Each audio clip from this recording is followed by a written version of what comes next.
up guys, Tech Titan here, and I am back again with a brand new video. As always, before I begin this video, I want to thank you all so much for watching this one. If you have subscribed to the channel, I want to thank you. If not, please consider doing so.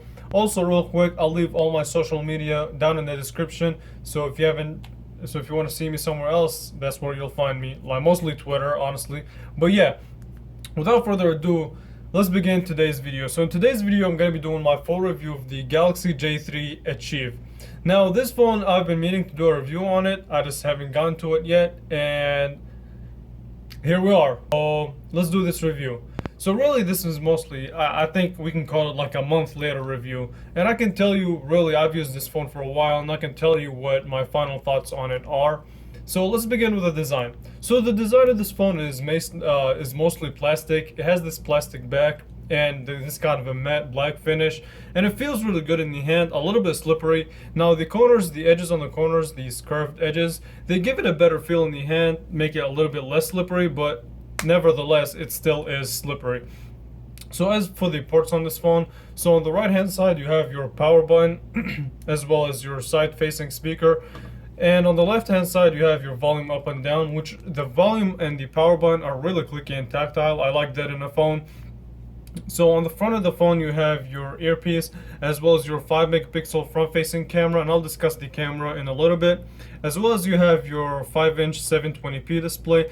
And I'll talk the display overall. I mean, it's a really good display for the price. Now it is 5 inches, so 720p to some people might sound like a low resolution, but for this type of size it's actually perfectly fine, a little bit better than fine. And Samsung knows how to do panel. Now this is a LCD panel, but it's still a really good panel, sharp, detailed, and the color accuracy on here is not bad. And also on the bottom you have your power button as well as your back and multitasking. And the back and multitasking button, weirdly enough, they really don't light up, so you really won't be able to see them in the dark unless you're just used to how this phone feels. So yeah, there's that. Okay, so on the bottom of the phone you have your 3.5mm headphone jack as well as your micro USB.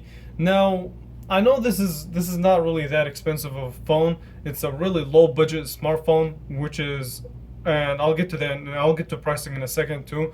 But I think your micro USB, even in low budget phones, should just really be killed. USB-C is the move, budget or not. I mean, I don't think there's excuses. I don't think there's any excuses at this point, especially for a company like Samsung. I mean, Samsung is a large company. I think they would have been able to pull off USB-C on this phone. But hey, that's what we get. So on the back you have your 8 megapixel camera.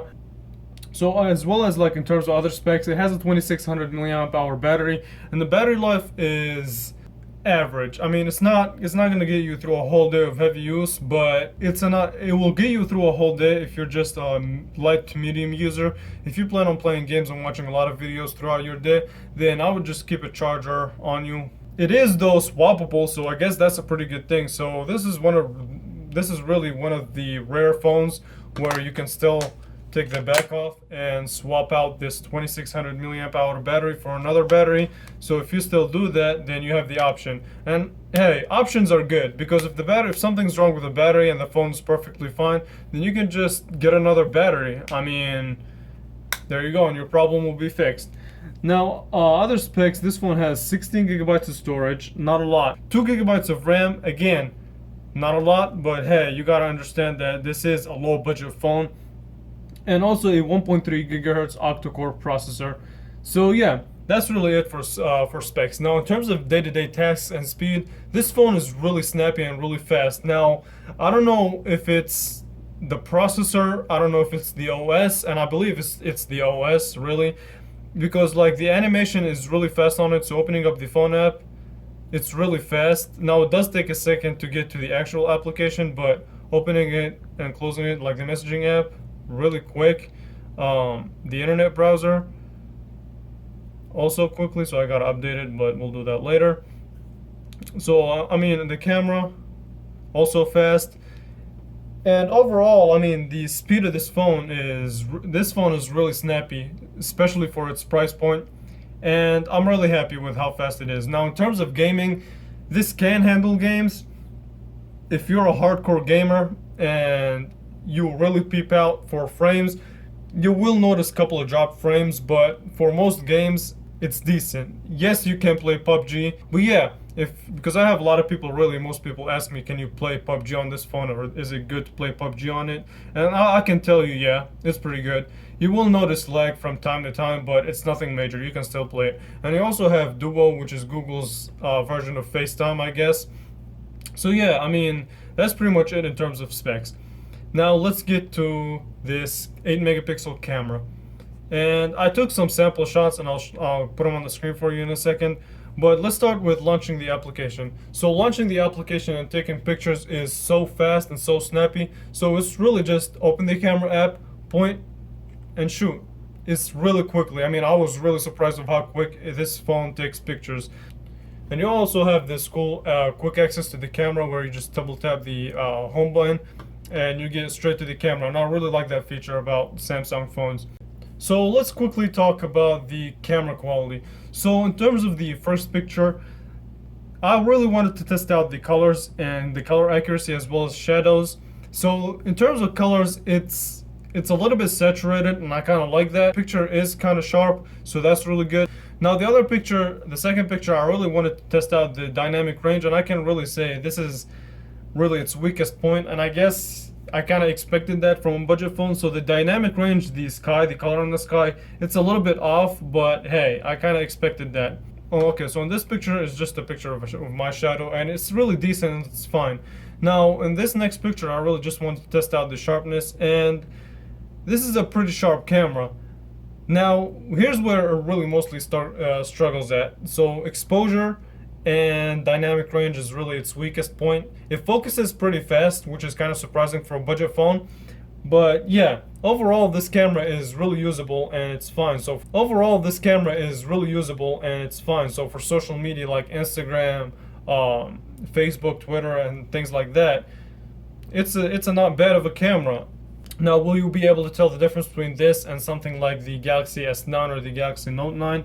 Yeah, most likely. I mean, at the end of the day, this is only a budget phone. Okay, so that's really it for the camera. Okay, so what we're gonna do right now is we're just gonna test out the speaker quality, and I can tell you before I even let you guys hear it, this is a really good speaker, especially for the way it's positioned and for the price of this phone. I mean, this speaker really kind of impressed me, and I think, in my opinion, it's its strongest suit. Hey, that's just me. Okay, so 3, 2, 1.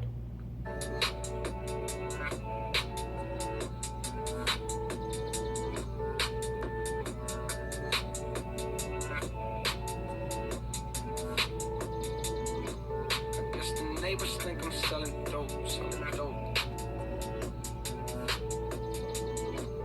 Okay, the neighbors think I'm selling dope. Okay. Alright. So, final words on the speaker. Like I said, this is a really good speaker. Now, I'm not sure how good you'll guys be able to hear it, because it is coming through my camera to your device. So, take my word for it. This is a really good speaker. And overall, so let me just give you guys my final conclusion on this phone. So, is this phone worth it? Well, the price on this phone is $100. And to me, yeah, if you're looking for a phone like something budget, and you have $100 to spend, really, you're not gonna be disappointed. A 720p display, which is really good. The color accuracy on here is good. So good display, good speaker, a fine camera that will definitely get the job done and more. A headphone jack. Now last year it uses an old connector, the micro USB, a removable battery. A really nice clean design. So overall, I'm really satisfied with this phone, especially for its price. So yeah, I mean, this has been it. I want to thank you all so much for watching this one. And if you haven't subscribed, please be sure to do so. We're almost at 10,000 subscribers, and once we get there, I said that before, just watch the giveaways come like crazy. So yeah, thank you all so much for watching this one, and I will see you guys in the next video. Thanks for watching.